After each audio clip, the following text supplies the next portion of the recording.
Radio Tehran, শুরু হচ্ছে বিশ্ব সংবাদ।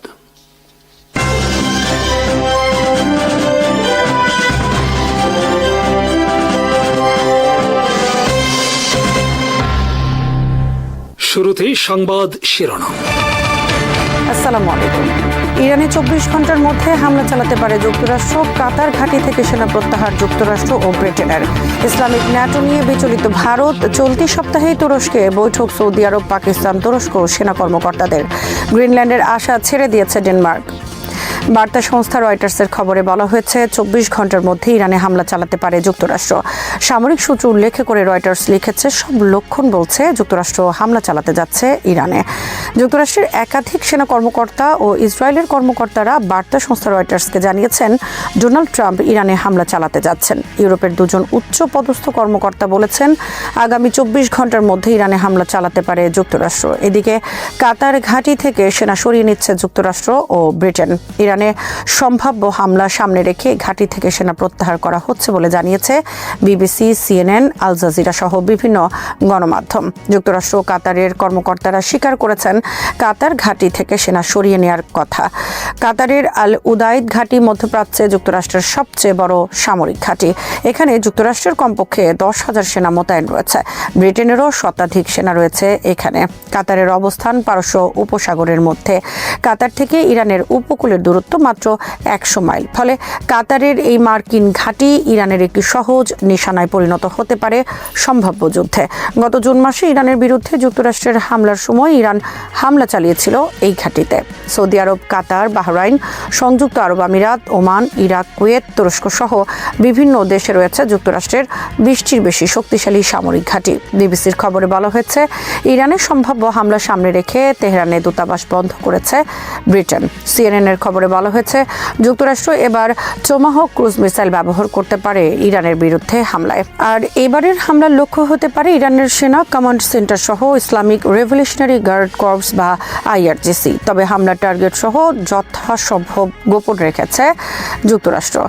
গত জুন মাসের যুদ্ধে ইরানের পারমাণবিক স্থাপনা ধ্বংসের লক্ষ্যে যুক্তরাষ্ট্র B-2 স্পিরিটের সাহায্যে 14টি বাংকার বাস্টার বোমা হামলা চালায়। ইরানের শীর্ষ নিরাপত্তা কর্মকর্তা আলী লারিজানি বুধবার টেলিফোনে কথা বলেছেন কাতার, তুরস্ক ও সংযুক্ত আরব আমিরাতের পররাষ্ট্রমন্ত্রীদের সাথে। ইরানের পক্ষ থেকে এসব দেশকে বলা হয়েছে তারা যেন চেষ্টা করে যুক্তরাষ্ট্রকে ইরান হামলা থেকে বিরত থাকার জন্য। কারণ যুক্তরাষ্ট্র ইরানে হামলা করলে ইরান বাধ্য হবে মধ্যপ্রাচ্যে থাকা যুক্তরাষ্ট্রের সামরিক ঘাঁটিতে হামলা চালাতে। অপরদিকে বুধবার পাকিস্তানের প্রধানমন্ত্রী শাহবাজ শরীফ টেলিফোনে কথা বলেছেন কাতারের প্রধানমন্ত্রীর সাথে। এ সময় দুই নেতা ইরান ঘিরে মধ্যপ্রাচ্যের পরিস্থিতি ও করণীয় বিষয়ে আলোচনা করেছেন বলে জানিয়েছে পাকিস্তান প্রধানমন্ত্রী অফিসের বিবৃতিতে। পাকিস্তানের ডন পত্রিকার খবরে বলা হয়েছে যুক্তরাষ্ট্র ইরানে হামলা করলে সংকটে পড়বে পাকিস্তান। কারণ পাকিস্তানকে হামলার জন্য নিন্দা জানাতে হবে যুক্তরাষ্ট্রের। বর্তমানে ইরান ও যুক্তরাষ্ট্র উভয়ের সাথে ঘনিষ্ঠ সম্পর্ক রয়েছে ইসলামাবাদের। এ অবস্থায় যুক্তরাষ্ট্র ইরানে হামলা করলে যুক্তরাষ্ট্রের বিরুদ্ধে নিন্দা জানানো নিয়ে উভয় সংকটে পড়বে ইসলামাবাদ। বুধবার ডোনাল্ড ট্রাম্প সাংবাদিকদের বলেছেন ইরানের পক্ষ থেকে তাকে জানানো হয়েছে বিক্ষোভকারীদের হত্যা বন্ধ করা হয়েছে। এছাড়া বিক্ষোভের দায়ে কারো মৃত্যুদণ্ড বাস্তবায়ন করা হবে না। আমি মনে করি এটা খুব ভালো একটু সিদ্ধান্ত তারা নিয়েছে। আমরা দেখতে চাই ইরান এই কথা রাখে কিনা। তবে ইরানে হামলার সম্ভাবনা তিনি নাকচ করেননি। কারণ আন্তর্জাতিক বিভিন্ন গণমাধ্যমের খবরে বলা হয়েছে ইরানে বিক্ষোভকারীদের হত্যা অব্যাহত রয়েছে। নিহতের সংখ্যা ছাড়িয়েছে 3,000। গ্রিনল্যান্ডের আশা ছেড়ে দিয়েছে ডেনমার্ক ও গ্রিনল্যান্ড সরকার। বুধবার ডেনমার্ক ও গ্রিনল্যান্ডের পররাষ্ট্রমন্ত্রী হোয়াইট হাউস সফর করেন এবং বৈঠক করেন ট্রাম্প প্রশাসনের কর্মকর্তাদের সাথে। বৈঠক শেষে ডেনমার্কের পররাষ্ট্রমন্ত্রী লারস লোকি রাসমসেন সাংবাদিকদের বলেন, গ্রিনল্যান্ড দখল না করার বিষয়ে আমরা আমেরিকান কর্মকর্তাদের রাজি করাতে পারিনি। এটা এখন পরিষ্কার যে যুক্তরাষ্ট্র গ্রিনল্যান্ড দখল করতে যাচ্ছে। গ্রিনল্যান্ড ডেনমার্কের স্বায়ত্তশাসিত এলাকা এবং ডোনাল্ড ট্রাম্প দ্বীপটিকে নিরাপত্তার কারণ দেখিয়ে দখলের ঘোষণা দিয়েছেন। ট্রাম্পের দাবি গ্রিনল্যান্ডের উপর দিয়ে রাশিয়া তাদের দেশে সহজে হামলা চালাতে পারে ভবিষ্যতে। তাই গ্রিনল্যান্ড দখলে নিলে সেখানে বড় ধরনের সামরিক ঘাঁটি স্থাপন করা হবে। অন্যথায় দ্বীপটি দখলে নেবে চীন ও রাশিয়া। তাছাড়া গ্রিনল্যান্ড ঘিরে বিশাল সমুদ্র এলাকায় রয়েছে বিপুল পরিমাণ জ্বালানি ও দুষ্প্রাপ্য অনেক খনিজ সম্পদ। সৌদি আরব, পাকিস্তান, তুরস্ক সম্ভাব্য ইসলামিক ন্যাটো নিয়ে বিচলিত হয়ে পড়েছে ভারত। সম্ভাব্য এই জোট শেষ পর্যন্ত কতদূর সম্প্রসারিত হতে পারে তা নিয়ে নানা ধরনের বিশ্লেষণ করছে নয়াদিল্লি। গত সেপ্টেম্বর মাসে পাকিস্তান সৌদি আরব শক্তিশালী এক নিরাপত্তা চুক্তি করে। ন্যাটো আদলে করা এই চুক্তিতে বলা হয়েছে, কোনো এক দেশ যদি তৃতীয় কোনো দেশ আক্রমণ করে তাহলে সেটা উভয় দেশের উপর আক্রমণ হিসেবে গণ্য হবে এবং উভয় দেশ মিলে আক্রমণকারী শত্রু রাষ্ট্রের বিরুদ্ধে যুদ্ধ করবে। বর্তমানে পাকিস্তান, সৌদি আরব এই নিরাপত্তা জোটের সদস্য হতে চলছে তুরস্ক। ফলে সম্ভাব্য এই ত্রিদেশীয় নিরাপত্তা জোটকে আন্তর্জাতিক বিভিন্ন গণমাধ্যমে ইসলামী ন্যাটো হিসেবে আখ্যায়িত করা হয়েছে। শুধু তাই নয়, ইসলামিক এই ন্যাটোতে বাংলাদেশ, কাতার সহ আরও অনেক মুসলিম দেশ যুক্ত হওয়ার সম্ভাবনা দেখা দিয়েছে। এর ফলে ইসলামিক ন্যাটো নিয়ে বর্তমানে গভীর উদ্বিগ্ন ভারত। ভারতের সংবাদপত্রের খবরে বলা হয়েছে, সৌদি আরবের অর্থ পাকিস্তানের পারমাণবিক বোমা ও মিসাইল আর তুরস্কের আধুনিক অস্ত্র প্রযুক্তি মিলে বড় ধরনের শক্তিশালী জোটে পরিণত হতে পারে ইসলামিক ন্যাটো, যা নয়াদিল্লির জন্য হুমকি হিসেবে দেখা দিতে পারে। আনন্দবাজারের খবরে উদ্বেগের সাথে বলা হয়েছে, বর্তমানে সৌদি আরব, পাকিস্তান ও তুরস্কের কর্মকর্তাদের মধ্যে নিবিড় যোগাযোগ চলছে ইসলামিক ন্যাটো গঠনের লক্ষ্যে। আর চলতি সপ্তাহেই তুরস্কের প্রথমবার বৈঠকে বসতে যাচ্ছেন 3 দেশের উচ্চপদস্থ নৌ কর্মকর্তারা। কলকাতার আনন্দবাজারের খবরে বলা হয়েছে, পাকিস্তান তাদের পারমাণবিক বোমাকে কুমির ছানা হিসেবে ব্যবহার করছে বিভিন্ন মুসলিম দেশকে নিরাপত্তা দেওয়ার ক্ষেত্রে। পাকিস্তান তাদের পারমাণবিক শক্তিকে কাজে লাগিয়ে বিভিন্ন মুসলিম দেশকে তাদের নিরাপত্তা বলয়ে আনার জন্য বর্তমানে উঠে পড়ে লেগেছে। আর এক্ষেত্রে ইতিমধ্যে বেশ সাফল্য পেয়েছে ইসলামাবাদ। সৌদি আরবের সাথে নিরাপত্তা চুক্তির পরপরই সৌদি আরবের কাছে $2 বিলিয়ন ঋণকে তারা নিরাপত্তা সহযোগিতার মধ্যে অন্তর্ভুক্ত করেছে। তবে পারমাণবিক বোমার পাশাপাশি পাকিস্তানের রয়েছে শক্তিশালী মিসাইল ব্যবস্থা। অপরদিকে তুরস্কের রয়েছে আধুনিক অস্ত্র প্রযুক্তি ও বিশাল সৈন্যবাহিনী। দক্ষিণ এশিয়া, পশ্চিম এশিয়া এবং আফ্রিকায় বর্তমানে আধিপত্য বিস্তারের চেষ্টা করছে তুরস্ক। আর তাই তুরস্ক খুবই আগ্রহী সৌদি পাকিস্তান প্রতিরক্ষা চুক্তিতে যুক্ত হওয়ার জন্য এবং একে সম্প্রসারণ বিষয়ে। তুরস্ক একই সাথে ন্যাটোর গুরুত্বপূর্ণ সদস্য এবং যুক্তরাষ্ট্রের পর ন্যাটোর দ্বিতীয় বৃহত্তম সামরিক বাহিনী রয়েছে তুরস্কের। পাকিস্তানের সাথে রয়েছে দেশটির নিবিড় সামরিক সম্পর্ক। তুরস্ক তাদের অত্যাধুনিক ড্রোন সহ 5ম প্রজন্মের যুদ্ধ বিমান প্রকল্পে উভয় দেশকে অংশগ্রহণের আমন্ত্রণ জানিয়েছে। বিশ্লেষকদের মতে 3 দেশের মধ্যে ন্যাটো আদলে সামরিক জোট হলে সেটা সব দিক দিয়ে খুবই একটি শক্তিশালী আর কার্যকর জোটে পরিণত হবে। তবে আনন্দবাজার পত্রিকা বেশ আনন্দের সাথে লিখেছে, ত্রিদেশীয় এ জোট খুব বেশি সম্প্রসারণের সুযোগ নেই, কারণ 57টি মুসলিম দেশের মধ্যে রয়েছে শিয়া সুন্নির বিভেদ। অনেক দেশ চরম দরিদ্র। Pakistan, Syria, Iraq, Yemen, Afghanistan সহ বিভিন্ন দেশে রয়েছে সন্ত্রাসবাদের সমস্যা। অনেক দেশ সামরিক শক্তিতে একেবারেই দুর্বল। তাছাড়া যে কারণে মুসলিম দেশগুলোর সংগঠন ওআইসি কার্যকর হয়ে উঠতে পারেনি, সেই একই কারণে ইসলামিক ন্যাটোতে খুব বেশি দেশ অন্তর্ভুক্ত হবে না। মধ্যপ্রাচ্যে নতুন করে উত্তেজনা বাড়ছে। যুক্তরাষ্ট্র ও ইরানের মধ্যকার সম্পর্ক আবারও সংঘাতের আশঙ্কা ঘিরে ধরেছে পুরো অঞ্চলকে। এই প্রেক্ষাপটে কাতারের একটি গুরুত্বপূর্ণ মার্কিন বিমান ঘাঁটি থেকে কিছু সামরিক ও বেসামরিক কর্মী প্রত্যাহার শুরু করেছে যুক্তরাষ্ট্র, যা সম্ভাব্য নিরাপত্তা ঝুঁকি সম্পর্কে ওয়াশিংটনের উদ্বেগকে স্পষ্টভাবে তুলে ধরছে। বিশ্লেষকদের মতে এটি সরাসরি ইরানকে ঘিরে নতুন করে সামরিক উত্তেজনার ইঙ্গিত দিচ্ছে এবং একই সঙ্গে উপসাগরীয় অঞ্চলে মার্কিন স্বার্থ ও ঘাঁটিগুলোর নিরাপত্তা নিয়ে নতুন করে হিসাব নিকেশ শুরু হয়েছে। এর মধ্যেই সাময়িকভাবে আংশিক বন্ধ থাকার পর ইরান তাদের আকাশ সীমা আবার খুলে দিয়েছে। ফ্লাইট ট্র্যাকিং তথ্য অনুযায়ী আন্তর্জাতিক ও আঞ্চলিক বেশ কয়েকটি বিমান তেহরানের দিকে যাত্রা করেছে, যা বোঝাচ্ছে যে অন্তত বেসামরিক বিমান চলাচলের ক্ষেত্রে পরিস্থিতি কিছুটা স্বাভাবিক করার চেষ্টা চলছে। তবে সামরিক ও রাজনৈতিক অনিশ্চয়তা পুরোপুরি কাটেনি। একই সময়ে ইরানের অভ্যন্তরীণ পরিস্থিতিও ধীরে ধীরে বদলাচ্ছে। গত কয়েক সপ্তাহ ধরে দেশ জুড়ে যে তীব্র বিক্ষোভ চলছিল তা এখন অনেকটাই স্তিমিত হয়েছে। এই আন্দোলন মূলত রাজনৈতিক দমননীতি, অর্থনৈতিক সংকট, মূল্যস্ফীতি এবং নাগরিক অধিকারের প্রশ্নে ক্ষোভ থেকে জন্ম নিয়েছিল। বিক্ষোভ দমনে নিরাপত্তা বাহিনীর কঠোর পদক্ষেপ দেশটির ভেতরে এবং বাইরে ব্যাপক সমালোচনার জন্ম দেয়। ইরান সরকার এখনও কোনো আনুষ্ঠানিক বা চূড়ান্ত মৃত্যুর সংখ্যা প্রকাশ করেনি, তবে কর্তৃপক্ষ স্বীকার করেছে যে সংঘর্ষ ও সহিংসতায় নিরাপত্তা বাহিনীর 100 জনের বেশি সদস্য নিহত হয়েছেন। অন্যদিকে বিরোধী গোষ্ঠী ও সরকার বিরোধী কর্মীদের দাবি নিহতের প্রকৃত সংখ্যা এর চেয়ে অনেক বেশি এবং এতে 1000-এরও বেশি বিক্ষোভকারী প্রাণ হারিয়েছেন। এই ভিন্ন ভিন্ন দাবির কারণে আন্তর্জাতিক মহলে ইরানের মানবাধিকার পরিস্থিতি নিয়ে নতুন করে চাপ সৃষ্টি হয়েছে। বিশেষ করে পশ্চিমা দেশগুলো তেহরানের বিরুদ্ধে কঠোর অবস্থান নেওয়ার ইঙ্গিত দিচ্ছে। এমন পরিস্থিতিতে বিক্ষোভকারীদের মৃত্যুদণ্ড কার্যকর করার পরিকল্পনা নিয়ে গুজব ও অভিযোগ আরও উত্তেজনা বাড়ায়। তবে ইরানের পররাষ্ট্রমন্ত্রী আব্বাস আরাকচি এসব অভিযোগ স্পষ্টভাবে অস্বীকার করেছেন। তিনি বলেছেন, সরকার বিরোধী বিক্ষোভকারীদের মৃত্যুদণ্ড দেওয়ার কোনো পরিকল্পনা করছে না সরকার এবং এসব খবর ভিত্তিহীন। এদিকে যুক্তরাষ্ট্রের প্রেসিডেন্ট ডোনাল্ড ট্রাম্প দাবি করেছেন তিনি আশ্বাস পেয়েছেন যে ইরানে বিক্ষোভকারীদের হত্যাকাণ্ড বন্ধ হয়েছে। এই বক্তব্য তেহরানের সঙ্গে ওয়াশিংটনের কূটনৈতিক টানাপোড়েন আরও বাড়িয়েছে। সব মিলিয়ে যুক্তরাষ্ট্রের সামরিক সতর্কতা, ইরানের অভ্যন্তরীণ অস্থিরতা, বিক্ষোভ পরবর্তী পরিস্থিতি এবং পারস্পরিক কঠোর বক্তব্য, এই সব কিছু মিলিয়ে মধ্যপ্রাচ্য এখন এক অনিশ্চিত মোড়ে দাঁড়িয়ে আছে, যেখানে সামান্য ভুল হিসাবও বড় ধরনের আঞ্চলিক সংকট বা সংঘাতের দিকে পরিস্থিতিকে ঠেলে দিতে পারে। গাজা যুদ্ধ বন্ধে যুক্তরাষ্ট্রের প্রস্তাবিত পরিকল্পনার দ্বিতীয় ধাপ ঘিরে নতুন করে কূটনৈতিক তৎপরতা শুরু হয়েছে। এই ধাপে হামাসের নিরস্ত্রীকরণ, গাজা থেকে ইসরায়েলি সেনা প্রত্যাহার এবং যুদ্ধ পরবর্তী প্রশাসন কেমন হবে, এসব প্রশ্নই এখন আলোচনার কেন্দ্রে। মিশরের রাজধানী কায়রোতে হামাসের শীর্ষ নেতারা ও গাজার অন্যান্য ফিলিস্তিনি গোষ্ঠীর প্রতিনিধিরা বৈঠকে বসেছেন। যুক্তরাষ্ট্রের নেতৃত্বে হওয়া যুদ্ধবিরতি চুক্তি টালমাটাল অবস্থায় রয়েছে, কারণ ইসরায়েল একাধিকবার তা লঙ্ঘন করেছে এবং গাজায় হামলা পুরোপুরি বন্ধ হয়নি। হামাসের রাজনৈতিক ব্যুরোর প্রধানের এক উপদেষ্টা জানিয়েছেন, আলোচনায় রাফা সীমান্ত পুনরায় খোলা, মিশরের পাশে আটকে থাকা ত্রাণ গাজায় প্রবেশ নিশ্চিত করা এবং ইসরায়েলি বাহিনী প্রত্যাহারই মূল বিষয়। তাহের আল নুনু বলেন, হামাস মধ্যস্থতাকারী ও আন্তর্জাতিক সম্প্রদায়ের সঙ্গে কাজ করতে প্রস্তুত, যাতে গাজায় স্বাভাবিক জীবন ফিরিয়ে আনা যায়। একই সঙ্গে তিনি অভিযোগ করেন, ইসরায়েল যুদ্ধবিরতি বানচালের চেষ্টা করছে। তবে ইসরায়েলি গণমাধ্যমের বরাতে জানা গেছে, পূর্ব গাজার তথাকথিত ইয়েলো লাইন বাফার জোন তারা কৌশলগত এলাকা হিসেবে নিজেদের নিয়ন্ত্রণে রাখতে চায়। বর্তমানে গাজার 50% বেশি এলাকা কার্যত ইসরায়েলি দখলে রয়েছে। এই প্রেক্ষাপটে যুক্তরাষ্ট্র গাজার জন্য একটি অন্তর্বর্তীকালীন টেকনোক্র্যাটিক প্রশাসনের কথা বলছে, যেখানে ফিলিস্তিনি বিশেষজ্ঞরা যুদ্ধ পরবর্তী প্রশাসনের দায়িত্ব নেবে।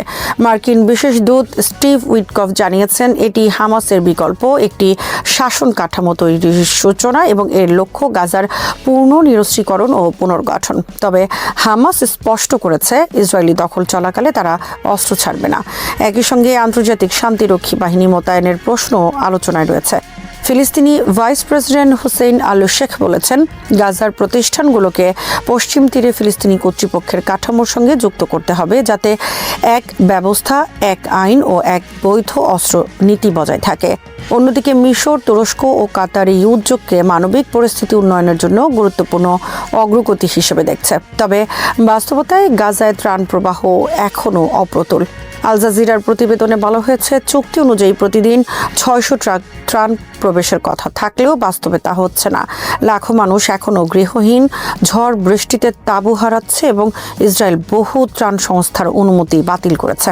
এদিকে যুক্তরাষ্ট্র হামাসের উপর শেষ ইসরায়েলি বন্দির মরদেহ ফেরত দেওয়ার চাপ বাড়িয়েছে।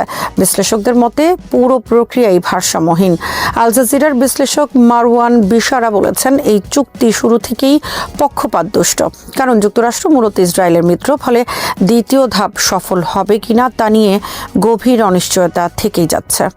আঞ্চলিক উত্তেজনার প্রেক্ষাপটে কাতার সরকার দোহায় অবস্থিত আল উদেইদ বিমান ঘাঁটি থেকে কিছু কর্মী প্রস্থান নিশ্চিত করেছে।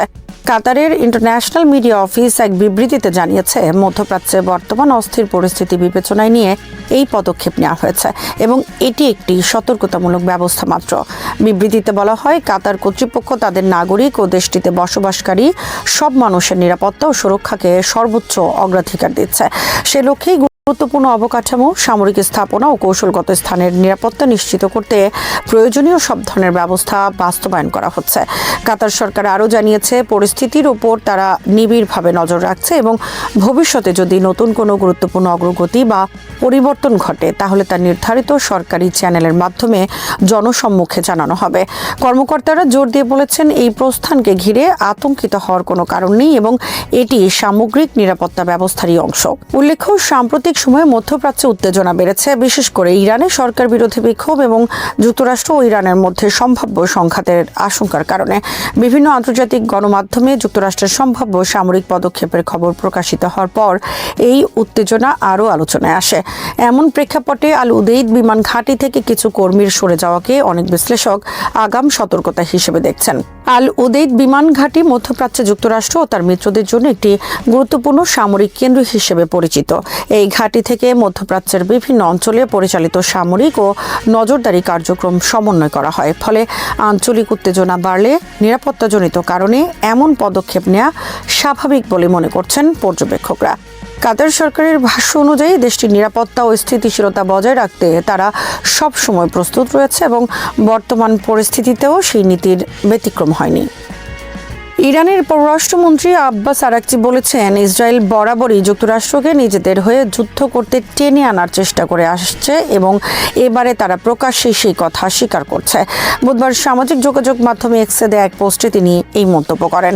সেখানে তিনি ইসরায়েলের চ্যানেল 14 এর কূটনৈতিক বিষয়ক সংবাদদাতা তামির মোরাগের একটি পোস্ট উদ্ধৃত করেন, যেখানে ইঙ্গিত দেওয়া হয় যে বিদেশি শক্তি ইরানে বিক্ষোভকারীদের হাতে সরাসরি অস্ত্র তুলে দিচ্ছে।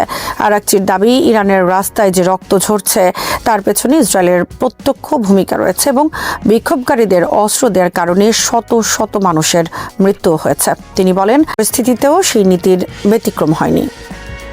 ইরানের পররাষ্ট্রমন্ত্রী আব্বাস আরাকচি বলেছেন, ইসরায়েল বরাবরই যুক্তরাষ্ট্রকে নিজেদের হয়ে যুদ্ধ করতে টেনে আনার চেষ্টা করে আসছে এবং এবারে তারা প্রকাশ্যে সেই কথা স্বীকার করছে। বুধবার সামাজিক যোগাযোগ মাধ্যমে এক্সে দেয়া এক পোস্টে তিনি এই মন্তব্য করেন। সেখানে তিনি ইসরায়েলের চ্যানেল 14 এর কূটনৈতিক বিষয়ক সংবাদদাতা তামির মোরাগের একটি পোস্ট উদ্ধৃত করেন, যেখানে ইঙ্গিত দেওয়া হয় যে বিদেশি শক্তি ইরানে বিক্ষোভকারীদের হাতে সরাসরি অস্ত্র তুলে দিচ্ছে। আরাকচির দাবি, ইরানের রাস্তায় যে রক্ত ঝরছে তার পেছনে ইসরায়েলের প্রত্যক্ষ ভূমিকা রয়েছে এবং বিক্ষোভকারীদের অস্ত্র দেওয়ার কারণে শত শত মানুষের মৃত্যু হয়েছে। তিনি বলেন, রাস্তায় রক্ত ঝরার মধ্যেই ইসরায়েল নির্লজ্জভাবে গর্ব করছে যে তারা বিক্ষোভকারীদের জীবিত অস্ত্র সরবরাহ করেছে, আর এটাই এত প্রাণহানির মূল কারণ। আরাকচি আরও বলেন, যুক্তরাষ্ট্রের প্রেসিডেন্ট ডোনাল্ড ট্রাম্প যদি সত্যি ইরানে হত্যাকাণ্ড বন্ধ করতে চান তবে তার উচিত ইসরায়েলের দিকে নজর দেয়া এবং তাদের মাধ্যমে বিক্ষোভকারীদের অস্ত্র সরবরাহ বন্ধ করা। তার মতে, যুক্তরাষ্ট্র ও ইসরায়েল একসঙ্গে ইরানের অভ্যন্তরীণ অস্থিরতাকে উস্কে দিচ্ছে এবং এটিকে রাজনৈতিক হাতিয়ার হিসেবে ব্যবহার করছে। তামির মোরাগের পোস্টে বলা হয়, ইরানে বিক্ষোভকারীদের হাতে বিদেশি উপাদান সরাসরি অস্ত্র তুলে দিচ্ছে এবং এর ফলেই সরকারের লোকজন বহু মানুষের মৃত্যু হচ্ছে, যদিও তিনি কারা জড়িত সে বিষয়ে সরাসরি নাম উল্লেখ করেননি। এদিকে চলমান আঞ্চলিক উত্তেজনার প্রেক্ষাপটে যুক্তরাষ্ট্রের সৌদি আরবস্থ মিশন তাদের কর্মী ও মার্কিন নাগরিকদের বাড়তি সতর্কতা অবলম্বনের পরামর্শ দিয়েছে। সাম্প্রতিক সপ্তাহগুলোতে অর্থনৈতিক সংকটকে কেন্দ্র করে ইরানে যে সরকার বিরোধী বিক্ষোভ শুরু হয়েছে তা ঘিরে ওয়াশিংটনের ভাষাও ক্রমেই কঠোর হচ্ছে। মঙ্গলবার সিবিএস নিউজকে দেয়া সাক্ষাৎকারে ট্রাম্প বলেন, বিক্ষোভকারীদের মৃত্যুদণ্ড কার্যকর করা হলে যুক্তরাষ্ট্র খুব শক্ত পদক্ষেপ নেবে। ইরান সরকার অবশ্য এই আন্দোলনকে দাঙ্গা ও সন্ত্রাসবাদ আখ্যা দিয়ে যুক্তরাষ্ট্র ও ইসরায়েলের উপর দায় চাপিয়েছে। সরকারিভাবে কোনো হতাহতের সংখ্যা প্রকাশ না করা হলেও মানবাধিকার সংগঠন HRANA দাবি করেছে এ পর্যন্ত অন্তত ২৫০০ মানুষ নিহত এবং ১,০০০-এর বেশি আহত হয়েছে। ইরানের ইসলামী বিপ্লবী গার্ড বাহিনী জানিয়েছে, যুক্তরাষ্ট্রের সঙ্গে ক্রমবর্ধমান উত্তেজনার মধ্যে দেশটি এখন সর্বোচ্চ প্রতিরক্ষা প্রস্তুতির অবস্থানে রয়েছে এবং তাদের ক্ষেপণাস্ত্র ভান্ডার আগের চেয়ে আরও সম্প্রসারিত করা হয়েছে। বুধবার IRGCর মহাকাশ শাখার কমান্ডার ব্রিগেডিয়ার জেনারেল সৈয়দ মাজিদ মুসাভি আধা সরকারি ফার্স্ট নিউজ এজেন্সিকে দেয়া বক্তব্যে বলেন, ইরানের প্রতিরক্ষা সক্ষমতা বর্তমানে চূড়ান্ত পর্যায়ে রয়েছে এবং যে কোনো ধরনের আগ্রাসনের জবাব দিতে বাহিনী সম্পূর্ণ প্রস্তুত। তিনি তিনি জানান, জুন মাসে ইসরায়েলের সঙ্গে 12 দিনের সংঘাতের আগের সময়ের তুলনায় এখন বিভিন্ন ক্ষেত্রে উৎপাদন উল্লেখযোগ্যভাবে বৃদ্ধি পেয়েছে। ওই সংঘাতে যে ক্ষয়ক্ষতি হয়েছিল তা সম্পূর্ণভাবে মেরামত করা হয়েছে এবং এর ফলে বাহিনীর প্রস্তুতি সর্বোচ্চ পর্যায়ে রাখা সম্ভব হয়েছে। জুনে সংঘটিত ওই যুদ্ধে ইসরায়েল ইরানে হামলা চালিয়ে কয়েকজন শীর্ষ সামরিক কমান্ডার ও বিজ্ঞানীকে হত্যা করলে পাল্টা জবাবে ইরান শত শত ব্যালিস্টিক ক্ষেপণাস্ত্র নিক্ষেপ করে। একই সময় যুক্তরাষ্ট্র ও ইরানের 3টি পারমাণবিক স্থাপনায় বোমা হামলা চালায়। এ ঘটনার পর থেকেই ওয়াশিংটন ও তেহরানের মধ্যে উত্তেজনা নতুন মাত্রা পায়। এর মধ্যেই যুক্তরাষ্ট্রের প্রেসিডেন্ট ডোনাল্ড ট্রাম্প ইরানের চলমান সরকার বিরোধী বিক্ষোভ ঘিরে কঠোর ভাষায় মন্তব্য করেছেন এবং সম্ভাব্য সামরিক পদক্ষেপের ইঙ্গিত দিয়েছেন। সামাজিক যোগাযোগ মাধ্যমে তিনি ইরানিদের বিক্ষোভ চালিয়ে যাওয়ার আহ্বান জানিয়ে রাষ্ট্রীয় প্রতিষ্ঠান দখলের কথাও বলেন এবং যাদের তিনি হত্যাকারী ও নির্যাতনকারী আখ্যা দেন তাদের কঠোর শাস্তির হুঁশিয়ারি দেন। এর আগে তিনি বিক্ষোভকারীদের বিরুদ্ধে প্রাণঘাতী শক্তি ব্যবহার করা হলে উদ্ধারে এগিয়ে আসার প্রতিশ্রুতিও দেন। ট্রাম্প প্রশাসন ইরানের সঙ্গে বাণিজ্য করা দেশগুলোর ওপর 25% শুল্ক আরোপের ঘোষণা দেওয়ার পর যুক্তরাষ্ট্রের সামরিক হামলার সম্ভাবনা নিয়ে বিভিন্ন প্রতিবেদন প্রকাশিত হয়। এর জবাবে ইরান স্পষ্ট করে জানিয়েছে, দেশটিতে হামলা হলে তারা অঞ্চল জুড়ে অবস্থিত মার্কিন সামরিক ঘাঁটিগুলোকে লক্ষ্যবস্তু বানাবে। জাতিসংঘে ইরানের রাষ্ট্রদূত আমির সায়েদ ইরাফানি মহাসচিব অ্যান্তনিও গুতেরেসকে পাঠানো চিঠিতে ট্রাম্পের বক্তব্যকে অভ্যন্তরীণ সহিংসতা উস্কে দেওয়া ও সামরিক হস্তক্ষেপের হুমকি হিসেবে অভিহিত করেন। একই সঙ্গে ইরানের শীর্ষ নিরাপত্তা কর্মকর্তা আলী লারিজানি ট্রাম্পকে ইরানিদের প্রধান হত্যাকারীদের একজন বলে আখ্যা দিয়ে তার হুমকি প্রত্যাখ্যান করেন। এই পরিস্থিতিতে বহু দেশ তাদের নাগরিকদের দ্রুত ইরান ত্যাগ করার আহ্বান জানিয়েছে। ইরাকের পক্ষ থেকে পাকিস্তানের F-17 থান্ডার যুদ্ধবিমান কেনার আগ্রহ এবং একই সময়ে বাংলাদেশকেও ঘিরে এই বিমানের সম্ভাব্য রপ্তানির আলোচনা কেবল একটি অস্ত্র বিক্রির খবর নয়, এটি দক্ষিণ এশিয়া ও মধ্যপ্রাচ্যের নিরাপত্তার রাজনীতি, প্রতিরক্ষা কূটনীতি, সামরিক শিল্পের পরিবর্তনশীল ভারসাম্য এবং বৈশ্বিক শক্তির প্রতিযোগিতার একাধিক স্তরকে একসঙ্গে উন্মোচন করে। পাকিস্তান দীর্ঘদিন ধরেই নিজেকে একটি পরমাণু শক্তিধর রাষ্ট্র হিসেবে প্রতিষ্ঠা করলেও সামরিক প্রযুক্তির ক্ষেত্রে পশ্চিমা শক্তির উপর নির্ভরশীলতা কমানো এবং নিজস্ব প্রতিরক্ষা শিল্প গড়ে তোলার প্রয়াস তার জন্য ছিল একটি কৌশলগত লক্ষ্য। সেই লক্ষ্য বাস্তবায়নের অন্যতম প্রধান প্রতীক হয়ে উঠেছে F-17 থান্ডার, যা পাকিস্তান ও চীনের যৌথ উদ্যোগে তৈরি হলেও ধীরে ধীরে পাকিস্তানের প্রতিরক্ষা রপ্তানির মুখ হয়ে উঠেছে। ইরাক ও বাংলাদেশের আগ্রহ এই বাস্তবতারই নতুন প্রমাণ। ইরাকের প্রেক্ষাপটটি বোঝা বিশেষভাবে গুরুত্বপূর্ণ। 2003 সালে যুক্তরাষ্ট্রের নেতৃত্বে ইরাক আক্রমণের পর দেশটির সামরিক কাঠামো কার্যত ধ্বংস হয়ে যায়। সাদ্দাম হুসেনের পতনের পর ইরাকি বিমান বাহিনী দীর্ঘ সময় ধরে কার্যকর যুদ্ধবিমান সক্ষমতা হারিয়ে ফেলে। পরে যুক্তরাষ্ট্র ও তার মিত্রদের সহায়তায় ইরাক F-16 যুদ্ধবিমান সংগ্রহ করে, কিন্তু সেগুলোর রক্ষণাবেক্ষণ, অপারেশনাল প্রস্তুতি এবং রাজনৈতিক শর্তাবলী সব মিলে ইরাকের জন্য এটি সবসময় একটি সীমাবদ্ধতা তৈরি করেছে। যুক্তরাষ্ট্রের উপর অতিরিক্ত নির্ভরশীলতা যেমন ইরাকের সার্বভৌম সিদ্ধান্ত গ্রহণে প্রভাব ফেলেছে, তেমনি ইরানের সঙ্গে যুক্তরাষ্ট্রের দ্বন্দ্বের মাঝখানে পড়ে ইরাক নিজেকে এক ধরনের কৌশলগত ফাঁদে আবদ্ধ অবস্থায় দেখতে পাচ্ছে। এই বাস্তবতায় ইরাকের জন্য এমন একটি যুদ্ধবিমান দরকার যা তুলনামূলকভাবে কম খরচে কেনা যায়, রক্ষণাবেক্ষণ সহজ, রাজনৈতিক শর্ত কম এবং বহুমুখী অভিযানে ব্যবহারযোগ্য। F-17 থান্ডার এই মানদণ্ডের সঙ্গে বেশ ভালোভাবেই খাপ খায়। F-17 থান্ডার মূলত একটি লাইটওয়েট মাল্টিরোল ফাইটার। এটি ভারী যুদ্ধবিমানের মতো অত্যাধুনিক নয়, কিন্তু আকাশ প্রতিরক্ষা, ভূমি আক্রমণ, নৌ লক্ষ্য বস্তুতে আঘাত এবং সীমিত পরিসরে ইলেকট্রনিক যুদ্ধের সক্ষমতা রাখে। সবচেয়ে গুরুত্বপূর্ণ বিষয় হল এটি পশ্চিমা যুদ্ধবিমানের তুলনায় অনেক সস্তা। উন্নয়নশীল বা মধ্যম আয়ের দেশগুলোর জন্য একটি বড় আকর্ষণ। ইরাকের অর্থনীতি তেল নির্ভর হলেও দীর্ঘদিনের যুদ্ধ, দুর্নীতি ও রাজনৈতিক অস্থিরতার কারণে দেশটির প্রতিরক্ষা বাজেট সীমিত।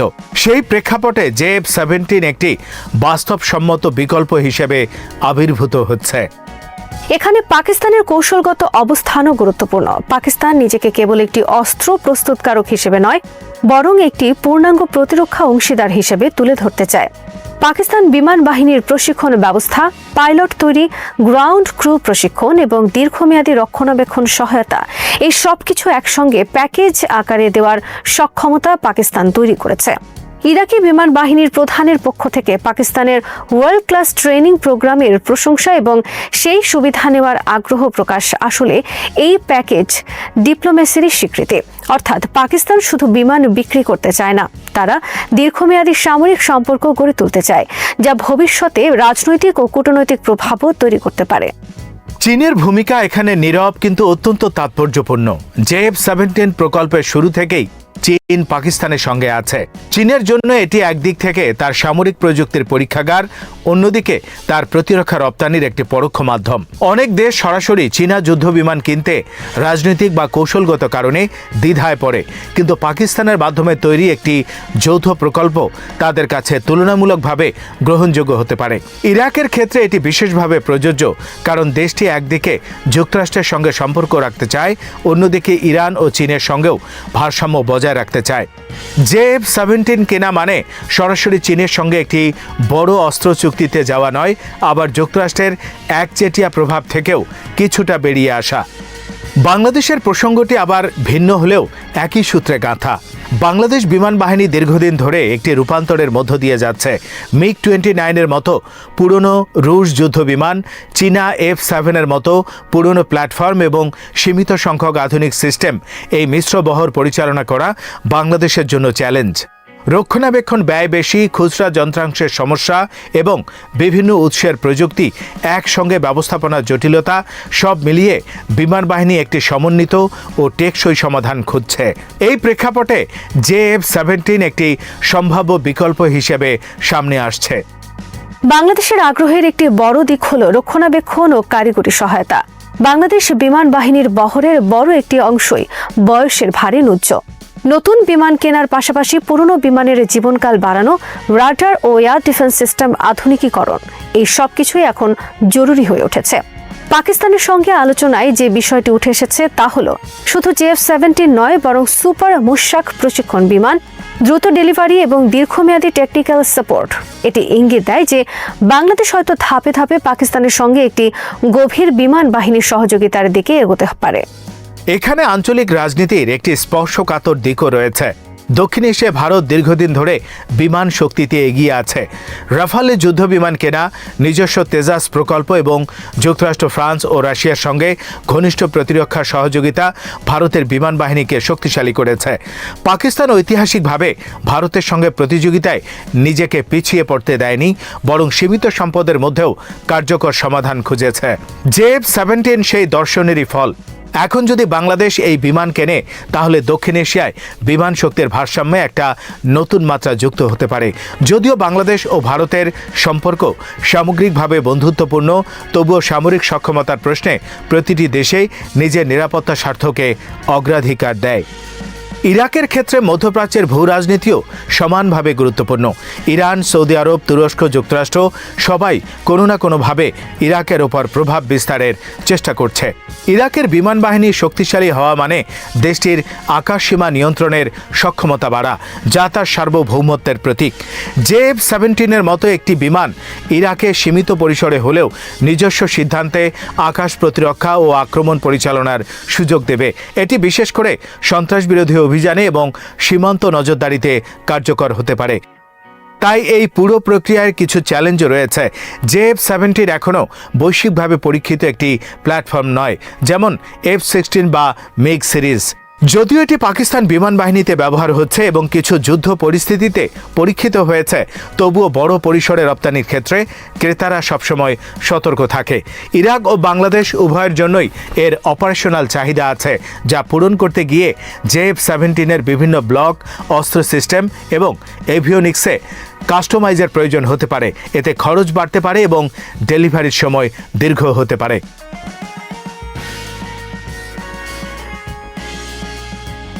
আরেকটি বড় প্রশ্ন হলো যুক্তরাষ্ট্রের প্রতিক্রিয়া।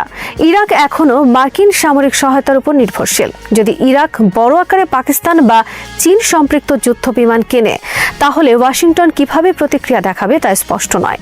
একইভাবে বাংলাদেশও যুক্তরাষ্ট্র ও ইউরোপের সঙ্গে সম্পর্ক বজায় রাখতে চায়। যদিও F-17 কেনা মানে সরাসরি কোনো পশ্চিমা নিষেধাজ্ঞা ভাঙা নয়, তবু প্রতিরক্ষা কেনাকাটায় ভূ রাজনৈতিক বার্তা সবসময় থাকে। পাকিস্তানের জন্য এই সম্ভাব্য চুক্তিগুলো অর্থনৈতিক ও রাজনৈতিক দুই দিক থেকেই গুরুত্বপূর্ণ। প্রতিরক্ষা রপ্তানি বাড়ানো মানে বৈদেশিক মুদ্রা অর্জন, যা পাকিস্তানের অর্থনীতির জন্য অত্যন্ত প্রয়োজন। একই সঙ্গে এটি পাকিস্তানের আন্তর্জাতিক ভাবমূর্তি বদলাতে সাহায্য করে। একটি নিরাপত্তা ভোক্তা রাষ্ট্র থেকে নিরাপত্তা প্রদানকারী রাষ্ট্রে রূপান্তরের ইঙ্গিত দেয়। ইরাক ও বাংলাদেশের মতো দেশগুলোর সঙ্গে সামরিক সহযোগিতা পাকিস্তানকে মুসলিম বিশ্বের মধ্যে একটি গুরুত্বপূর্ণ সামরিক অংশীদার হিসেবে প্রতিষ্ঠিত করতে পারে।